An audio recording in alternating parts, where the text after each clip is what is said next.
Ngucapin Natal haram, jalan-jalan ke negara kafir haram, jual kue Natal kepada orang kafir juga haram.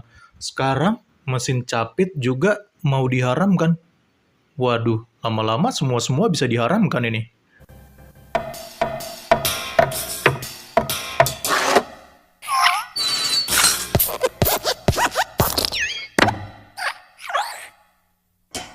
Shalom saudaraku, bertemu kembali dengan saya di Risans Channel dan saya harap teman-teman semua dalam keadaan sehat dan juga diberkati oleh Tuhan kita Yesus Kristus.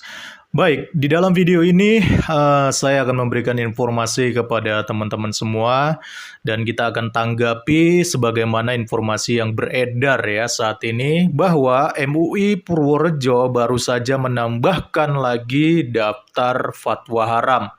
Dan kali ini yang diharamkan adalah mainan mesin capit boneka.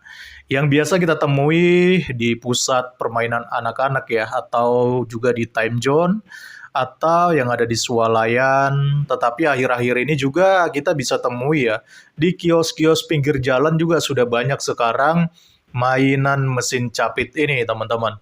Nah, dengan dibuatnya fatwa haram yang disepakati oleh MUI Purworejo ini, saya jadi teringat kalau dulu Abdul Somad juga sempat viral karena mengatakan bahwa permainan catur itu juga haram.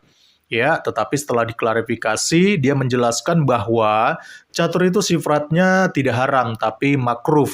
Tapi bisa menjadi haram kalau bermain caturnya itu pada waktu sholat, atau membuat seseorang meninggalkan waktu sholatnya. Jadi itu kata Abdul Somad.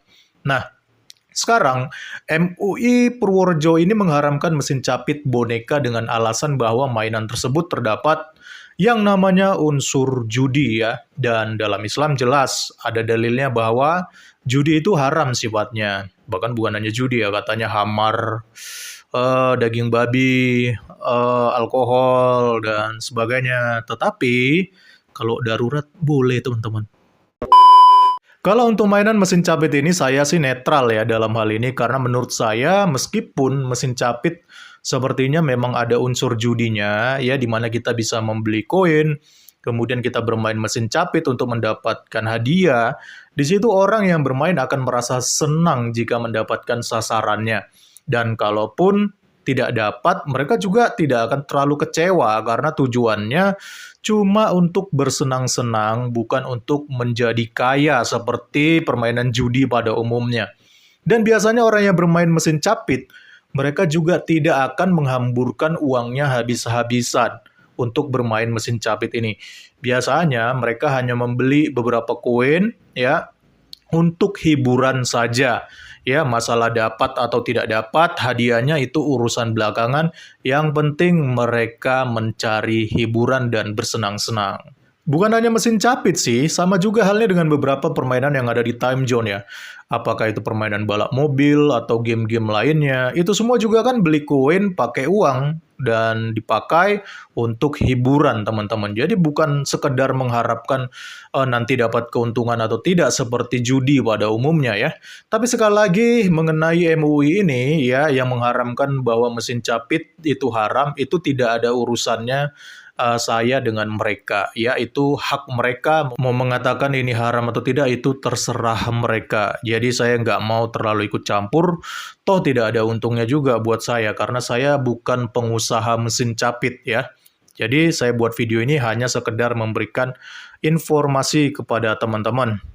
Dan satu hal yang paling penting ya, ini yang mau saya sharekan kepada teman-teman bahwa di balik diharamkannya mesin capit ini, ya, saya ingin memberitahukan kepada teman-teman fakta menarik tentang mesin capit ini yang mungkin di antara teman-teman masih ada yang belum tahu. Silakan disimak video ini. Guys, kalian pasti pernah dong mainin mesin pencapit boneka kayak gini dan pasti sering banget gagal ya. Rupanya ini kesalahannya bukan di kalian loh, tapi rahasianya itu ada di mesin pencapit boneka ini. Menurut seseorang bernama Phil Edward, dia itu pernah bekerja sebagai perakit mesin pencapit boneka dan dia mengatakan sebenarnya mesin pencapit boneka itu bisa disetting cengkramannya, jadi bukan keberuntungan sama sekali. Nah, buat apa mesin penjapit boneka ini bisa disetting ya? Balik lagi biar penjualnya ini untung. Nah, sebenarnya setting pencapit boneka itu ada di sini nih, tapi ini terlalu ribet, bakal gue jelasin ke kalian ya. Nah, misalnya harga satu boneka di dalam mesin pencapit itu 20.000 dan penjualnya ini mau mendapatkan untung 50% dari satu bonekanya itu. Kemudian untuk bermain satu kali permainan ini membutuhkan biaya 5.000. Dia akan menyeting mainannya ini untuk dimainkan 6 kali dulu baru bisa pencapitnya ini keras.